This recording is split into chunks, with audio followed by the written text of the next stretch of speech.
3, 2, 1.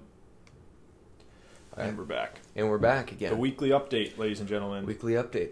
Well, I mean, so, excuse the giant pink shade behind me if you're watching this. That it's pretty bright out and we had to find something to throw over the window. So it didn't burn your eyeballs out. Yeah, we were watching this. Anyway, I just want to talk about, I felt like, so we have been doing the podcasts for maybe couple 2 weeks. weeks, 3 weeks Couple now. weeks now, yeah, 2 or 3 weeks.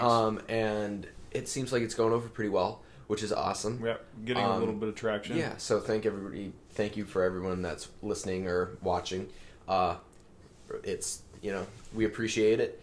And as far as the season goes, for me, is definitely over. I mean, we talked about that in the last podcast. Which actually is coming out next week.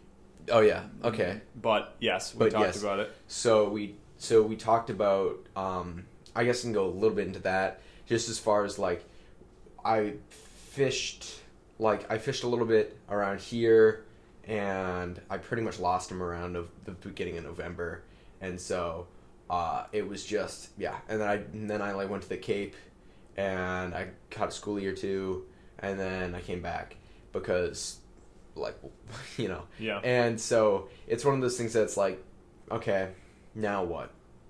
So I guess now it's the off season, and I'm already itching for next season, and it just ended. And there's still people in New Jersey who are killing it right now, in New York for that matter. Pretty much, yeah. It's just, yeah. It's just been it's been pretty interesting. I've been like trying to figure out, like, okay, now what? Okay, it's the off season, and then you think about, okay, now, and then I realize all the stuff I need to do. Like, I'm sure a lot of you guys out there have so many hooks and stuff that need to be replaced, and gear that needs to be washed or sent back to get, like, fixed, repaired, and whatnot. Yeah, so that's pretty much where I'm at right now with everybody that's doing that. Yeah. But what are your sort of like you said, gear related stuff, but what are your sort of goals or not goals, but like what do you do, I guess, like in the off season when, I mean, obviously you can repair stuff and whatnot, but do you have any things that you now have time to do that you didn't have time to do in the fishing season that are related to fishing, Yeah. So generally what I do now is I organize my gear. And everybody knows once the season starts, you don't organize your gear. I mean, it just is insane. I mean, but I do have to say, something that's really cool that I figured out, and by talking to some people at the tackle store, if you take a milk crate and you put tennis ball tubes in the milk crate, they fit perfectly in a milk crate. So you can organize your lures in those, which is awesome because it's easily portable, and you can stack it too for like to make it easier storage. Yeah, that's what I'm thinking of. So it's easier to store it. It's like a low budget, good quality storage option. Yeah. So it is a low budget, good quality storage option, and it's awesome. And you can generally go to like a country club near you which has like tennis. And if you, like, ask, they'll give you, like, empty tennis ball tubes. Like, I went to this country club. Or I don't know if I guess it is. Yeah, I don't know. And so I just pulled up there, and they had it was outside this huge bubble, like, tennis, like, court bubble.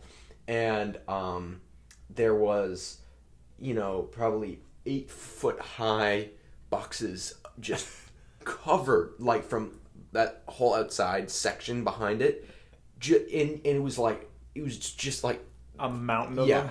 Yeah. And I just grabbed 2 boxes, threw them in the back of the car. I mean, there's ones that the boxes were like rotting because they've been there for so long. Wow. So they didn't need them. Yeah. So we just took them. Wow. Just took 2. So and that's what I'm saying. Like, and I'm sure you can go and ask people for them, and I'm guarantee you, or if you do play tennis and you're lucky enough to have them yourself, and so I just fill it up in a milk crate. Yeah. The hardest part is finding a milk crate, and it's they're like, not. I mean, it's not hard to do, but you could buy one at like Target or whatever, like, or Staples or whatever for pretty cheap. But I bet you could also go to a grocery store or some sort of place that's getting like packages of stuff and ask if they have any like old milk crates or spare milk crates or crates that they're not using anymore. I've seen people. It's like you take them. There's like the signs that say "Do not take it." Yeah. So just be careful. I've seen people just take it with no repercussion. Yeah. Where did I get mine? I think we just had them in the house, didn't we? Yeah, we did. They're probably left over from storage for something. But... Yeah. So I just filled the milk crate up with it, and it's awesome. Yeah. So that's like a tip. That's awesome. I never knew about that, and it's perfect. It's like the tubes for like a plug bag. Mm-hmm. It's really sick. Yeah. So generally what I'll do is I'll get like one and I'll fill it with like pencil poppers in like, or just topwater lures. Mm-hmm. And then I'll get another one. I'll fill it with like diving, swimming lures. Mm-hmm. And then so I'll just fill up. I need to get more. I have one now. I have plenty of tubes.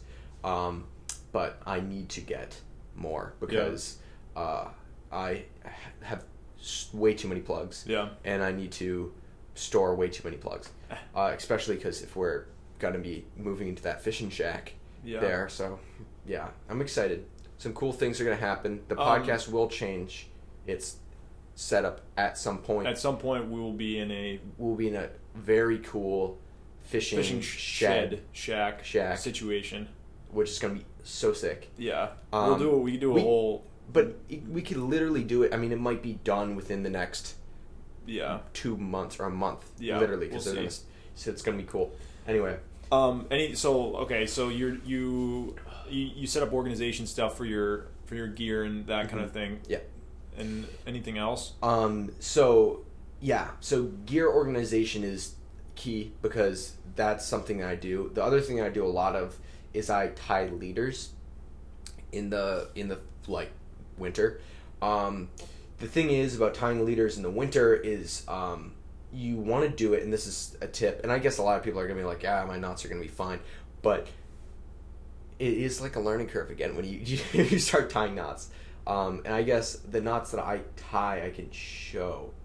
Hold on, I have stuff right there. I'm just gonna... You were also talking about. You can go grab it. You were also talking about how, like in the future or like coming up, like soon, you want to start doing like videos, like short, like instructional videos, and posting a little bit on Instagram and some more on the YouTube channel that are not related to the podcast necessarily, but just cover little things like this, like tying knots, like setting up little pieces of gear and like whatever it is. I guess this will be able to go over.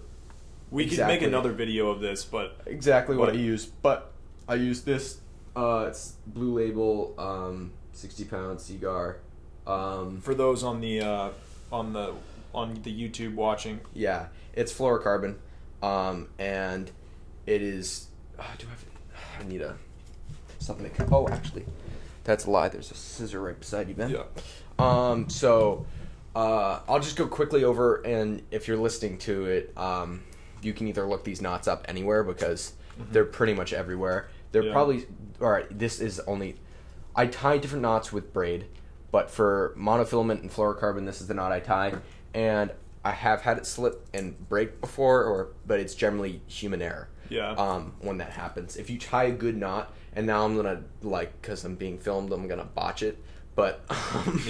so, here goes nothing. Yeah, exactly. So, I tie the improved clench knot, and I really don't think it's a rocket science, honestly, when it comes to tying knots. People say, you have to count, you only do a certain amount of twists. It doesn't really matter. It's not a rocket science. If it holds, it holds. Generally, even though fluorocarbon's harder to tie than monofilament, just because it's not flexible. Yeah, it's just a stiffer thing. It's a short leader, but whatever. So generally, I tie my leaders. This is like on the small end, but The reason I use a leader in general. How long are they usually for you? That one's about what? This is probably 3 feet. Yeah. Or it will be less once I like tie it up. Yeah. But this is just for demonstration purposes. Yeah. Generally, when I tie a leader, I'll have a 4 foot leader, about 3.5 to 4 foot leader. And the reason I use either fluorocarbon or monofilament is, and not just straight braid, which I would use straight braid if I could. But the reason that I do it is when you're fishing on the rocks and you have to grab your leader, if it's braided line and you're pulling a fish that is pretty big, you're like trying to pull it up onto the rock, it is going to slice right through your hand. 9 out of 10 times. I mean, and that's why a lot of guys wear gloves. I should probably get into wearing gloves. I do have gloves, but the thing is, I feel like when it's like hot out, I also feel like a wimp when you wear gloves. Not gonna lie, but I should probably wear gloves because I get absolutely beat up by the big fish. I mean, my hands look like they're like I have so many scars from. Now I'm just gonna complain. Everybody's gonna be making fun of me, but I just get especially if a bass gets hooked further back in their mouth and you reach into their mouth to unhook it. If you're fishing with like with eels, they have these giant like spiny plates in the back of their mouth right before their stomach, and they can crush your hand with them. I mean, next time you catch a bass, look back in there. They're kind of a yellowish color. Again, this has to be a bass large. Well, yeah. I mean, it's in all bass, but it has to be large enough where you could shove your whole arm down there. Yeah, so pretty much I shove my whole arm into their mouth, and then they clamp down, and sometimes they'll roll and shake, and they just absolutely shred your hands up. I mean, I've come back where my whole hand is just red and bleeding. It's awful. Okay, but when you grab line, you slice it really easily. So what you want to do is you want some sort of leader, because when you grab it, it won't slice your hand up. It might like constrict your hand, especially if the fish is pulling. So I would say make sure the fish is tired and controlled before you grab onto a leader in general. But if you can grab onto the leader and wrap it around your hand a little bit and then just pull it up, generally you're fine onto where you're fishing. But I lost one of your fish right at the rock. Yeah, we talked about that in the first podcast. Yeah, he hooked I'll just go over it briefly for those of you that haven't listened to it. We were on a cliff face that was very steep, and it was like one of the first 40 pounders of the year. And he hooks into it.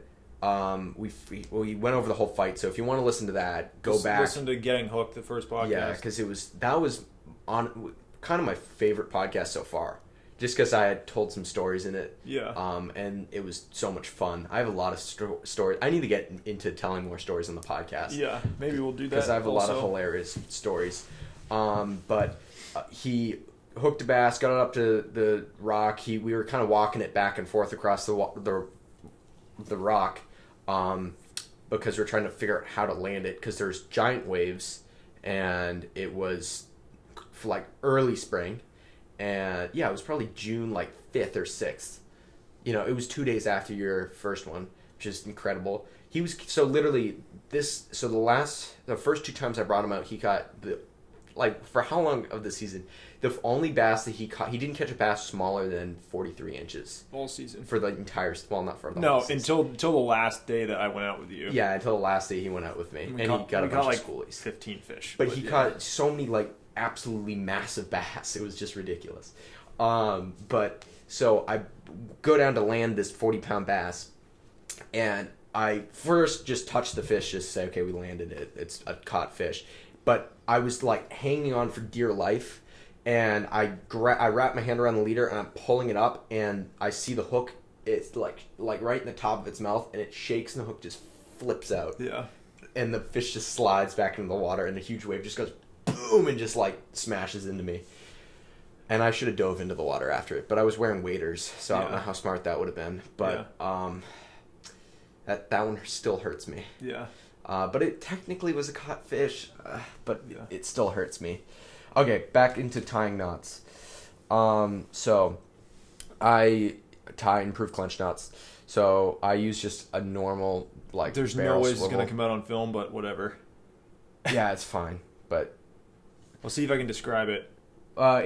You go through the eye of the hook, the hook or whatever you're tying it to. You wrap it around itself like 3 or 4 times. Wrap the tag end around. And this the is main for line. 60. This is for 60-pound fluorocarbon, by the way. This is like 60-pound fluorocarbon. You wrap the tag end around the main line like 3 or 4 times. Yeah. Then go back through the loop that's at the base right by where it's attached. Yeah. So I don't know if you guys are gonna be able to see that, but so there's a loop that's created by the knot, and I put this tag through that loop. And then I'm gonna make a video about how to do this and how I tie all my knots. And then that makes a loop, and then you put it back through the larger loop with a braid border on it. Yeah. Yeah. All right. So then what you do is you wet it so that the knot doesn't like burn. Because there's a lot of friction when you tighten it down. And then you tighten your knot. That was actually not bad. And then snip the excess. Yeah. And then you snip the excess. That was actually a really good knot. Look at that. I thought I was gonna. It's like you've done it before. I know. Well, I was worried that I was just gonna screw the knot up completely. I like to leave a little tag, just because. So you snip off the tag, and I don't know if you guys on the podcast will be able to see any of this. Probably not. Probably not. You can get even closer if you want. Okay, I'm getting up close and personal with the podcast. I think it's on autofocus. Wait, there it is. I don't know if you'll be able to see that. Yeah, I think they can see it. It's focused. Okay. So that's what it looks like when it's tied. And then I'll throw on the clips that everybody gives me so much crap about, and I don't blame them. I deserve it. I have these like tactical they're not tactical. I keep calling them tactical angler clips because that's like the staple name. But it's like Kleenex. Yeah. But it's a fishing quick clip that is made by Tsunami and is kind of awful, but I like them because it's easier to put on the rod, the eye stem of your rod, which we went over in another podcast. Mm-hmm. So then I tie that around this. So same deal. 3 wraps around, through the eye, back through the knot, wet it, and tighten. And boom, another absolutely beautiful knot. Sometimes I have to retie my knots like 4 times.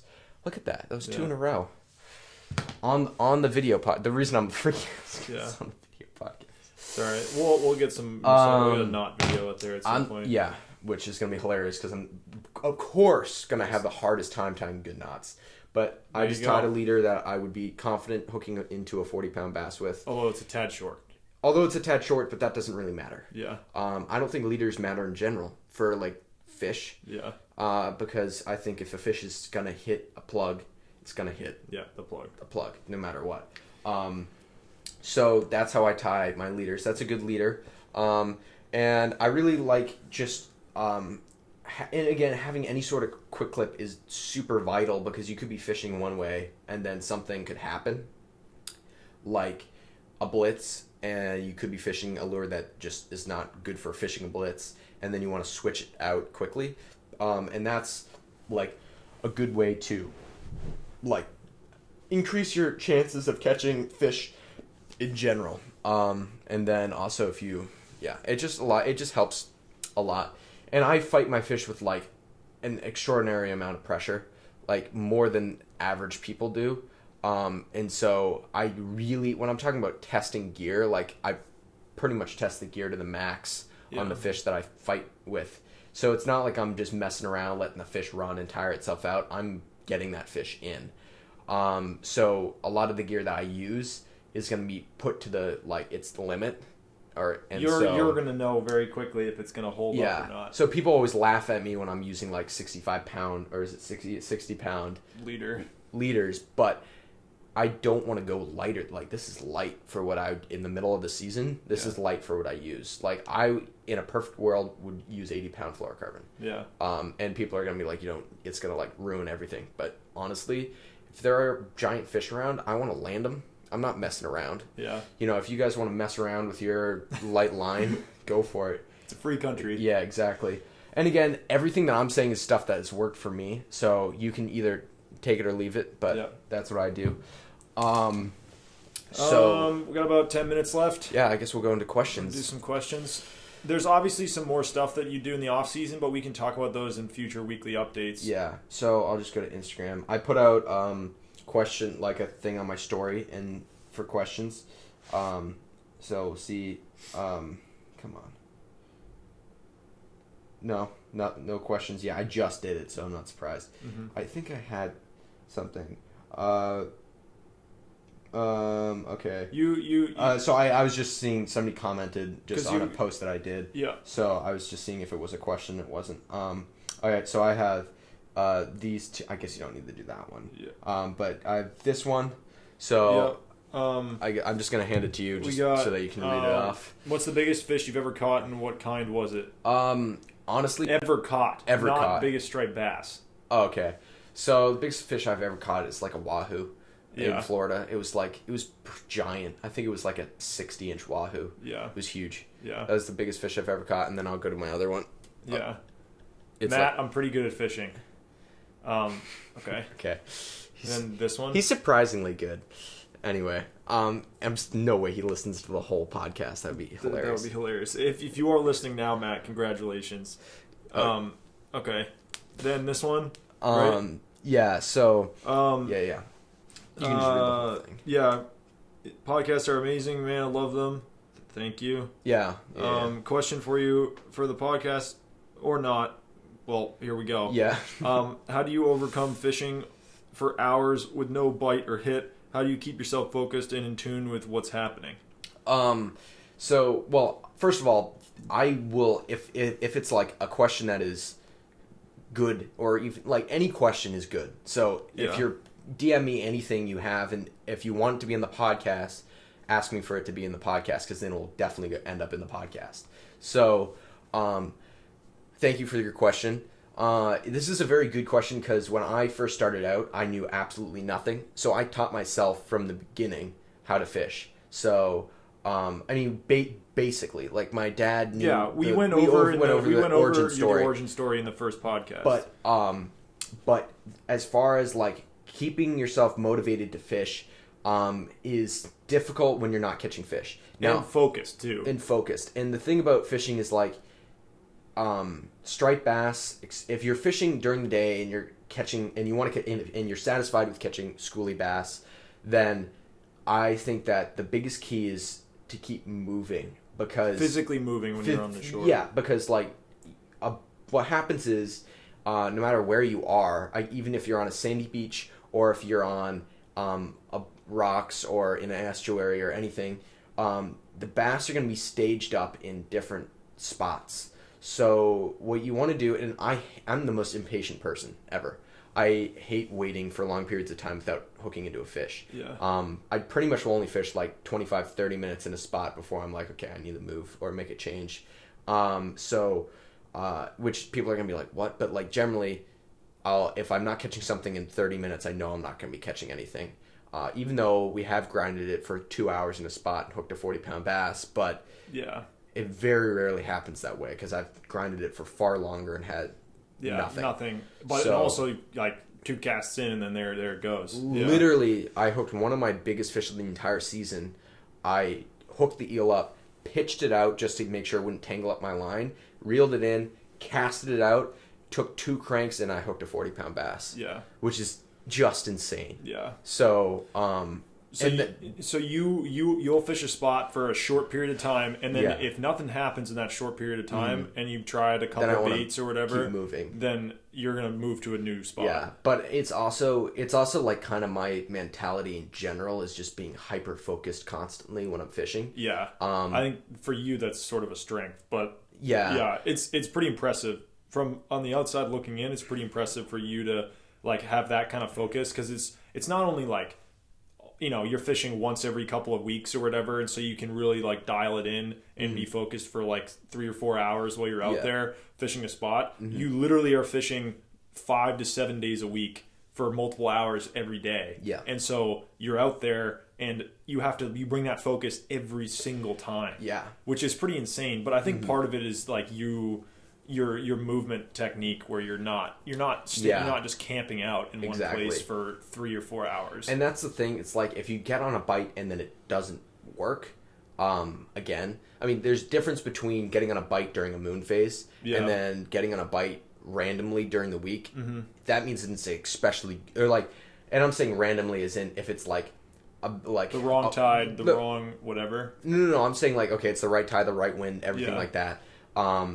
And it's like, I don't know, like a waxing crescent, like something random moon phase that just has no correlation with being a good moon phase, and you get onto a bite. That means you're in a good spot, and it's going to produce very like consistently well. Mm-hmm. So being able to do that means you're doing well. But sometimes what will happen is you get in a bite like that, and you'll fish that spot all year long, and you'll get absolutely, and like you'll catch one 25-pound bass, and then you won't deviate your like from your plan. That's like, I'm gonna fish the spot. I know there's big fish here. Mm-hmm. Sometimes you need to break the mold and figure something else out if it's not working. I was stuck doing that exact same thing where I fished a spot one year. I hooked and lost a 35-pound bass. We talked about that in the Origin Story podcast or whatever it's called. It's getting hooked. It's the first one. And so we talked about that, and I fished that beach for 5 or 6 years with like nothing but schoolies and a couple of keepers. But and then just kept fishing there and kept fishing there and kept fishing there and got nothing. But the thing is about when you're first starting out and you want to just get on action, and people are always like, oh, there's no more fish. I mean, it really depends on where you are. But you can be in a harbor. And we've had nights in harbors where you can get decent fish. I've hooked 30-pound bass I've hooked 30-inch bass in harbors. Yeah. I've seen 30-pound bass in harbors blitzing on adult bunker. Yeah, it just depends on the time of year. Everything depends on like it's, and what I'm trying to get at is there's a lot of, I'm going to say this and people are going to get mad at me. There are a lot of bass around. Yeah. In general. It might not be as much as there was at one point, but there are a lot of bass around. Now, it's just about putting yourself in the best position to hook into those fish. Yeah. Now, if you're saying, if you're getting skunked repeatedly every night, you need to flip 180 degrees what you're doing. So if you're fishing during the day at high tide and with a certain lure, and you're going out there and you're catching no fish day after day, then you need to completely flip it around. You need to either fish at night there, or you need to fish at low tide there, but you need to completely flip around what you're doing. Major. Yeah. And that's a big thing because or there's just no bass there. Mm-hmm. So if you fish on sandy beaches, I don't like fishing on sandy beaches because I think that they change too much. But regardless, you can catch lots of schoolies on sandy beaches. I mean, I've fished on a beach that it's not very long, but it has a bunch of like sandy troughs going like rippling down the entire length of the beach. And in each trough, there's about 3 15-inch schoolie bass. Mm-hmm. So if I'm going to take someone out that doesn't really know how to fish, and I know they're going to be super excited to catch fish in general. 15, like 20-inch or like less than 15 to 20-inch bass, and I'll walk them down the whole beach, and I'll have them cast a bucktail or something into each spot, a soft plastic or something like that, and they'll catch fish. Yeah, and just sort of keep moving. Yeah. So, and we keep moving. That's the key. Yeah. Is fish a spot, get a couple schoolies, and eventually if you fish in one spot long enough, another school of bass will move in. But just keep moving in different locations. So I think that, like, just to sort of sum it up, I think that if you're a beginner or you're in a new location, you can correct me if I'm wrong here, mm-hmm. but if you're a beginner or you're in a new location or both, you should focus on just covering ground, mm-hmm. and just casting as wide a net as you can, because you don't know which spot is going to produce the most fish. Yes. But if you start dialing a spot in, mm-hmm. that's when you can work different baits, different times of day, different whatever, like to really try to hone in something you think is going to produce for a long period of time. Yeah, and the thing about that is a great search bait in general are pencil poppers. Yeah. Because you can throw a small pencil popper out there and you can generally get a bass to at least swirl on it. Yeah. So that gives a dead giveaway that there's a fish there. Then you can switch it up, or if the bass will eat it most of the time. But if you're fishing a spot that's new, I don't care if it's flat, calm water or pretty choppy water, you throw a pencil out there, and 9 out of 10 times you'll have a bass at least come up and hit it. And that will tell you that there's a fish there. Now, of course, like if you want to go narrow it in, you're fishing on it, there's different lures that you can, that will be more productive. We could do a whole podcast about like what you would do, like approaching a new location. Honestly, yeah, we could do that, and the other thing we could do is talk about what you should do if you're a beginner and you want to get catching more fish and bigger fish. I think that will be the next podcast that we do. That should be. Because I feel like for me that was the hardest thing for me to do is like be on the internet and look at everybody's stuff and see that like how are these people catching these big fish? Yeah. And then being like and then believing that my spot and where I live didn't have big fish. Which just wasn't true. Just wasn't true. Everywhere, and I hate when people are like, "Oh, and Rhode Island doesn't have any more big fish. Oh, whatever. New Jersey doesn't have any more big fish." And I know a lot of people are going to be like, "What?" Yeah. But like, it's like so ridiculous when people say that, because I don't care. There are 40 to 50 pound bass in all of those locations in places that are accessible from shore. Mm-hmm. It's just about putting the pieces together and catching the big fish. And now everybody's going to be like either with me or like saying there's no way. Yeah. But there definitely are, because there is a lot of really big fish out there, and not as much as there were, but there's enough that they move and they cover ground. Now, I've talked about different times a year to target those big fish or have your best shot, but I'm going to briefly say before we end this podcast, the bass migrate, which means that all of those 40, 50 pound bass, they move up and down the coast. Yeah. The ones that I'm catching now are probably in New Jersey right now. Yeah. Yeah, they might be further offshore, but there are going to be bass that are closer into shore that you guys can catch. Now, that's the thing. Everybody's like, oh, there's not a lot of big fish around. I 100% agree with that. It's not what I'm saying. But I'm saying that there's guys that are way out offshore in trolling around, and they're catching 40-pound bass, mm-hmm. and there's guys that are catching 40-pound bass in a foot of water. Yeah. So it's just like there are big fish around. You just need to figure out where they are in your area. And hopefully my techniques mm-hmm. tweaked to your location will help, because what I found is where I fish at, there's like maybe 2 guys that are really, really good at what they do, and there are, and that I know of, that I guess are kind of online presences. Yeah. But I'm sure there's more, but I'm just saying this really loosely. Yeah. But there's nobody that was putting out videos about how to catch big fish in my area. Yeah. So, or anything really about it. And so I couldn't for the life of me figure out how to fish here. Yeah. So, but there's all sorts of different like articles online for most of everywhere, mostly most of everywhere. Yeah. For everywhere that around on the coast that will tell you how to target big fish in your area. Yeah. So just do a little digging, and that really helps in a big way. Okay. All right, we got to wrap this up. Yep. But we got good ideas for future podcasts. And keep on listening. Mm-hmm. Look up for those videos, short videos that might be coming out on Instagram and YouTube. Yes. Tutorials and whatnot. Yeah, but it should be a while, because I need. It'll to get be a while, of course, it's but not gonna be it'll happen eventually. In the next week, put it that way. Yeah. So. Yeah. Yeah. Thanks for listening, and we'll see you next time.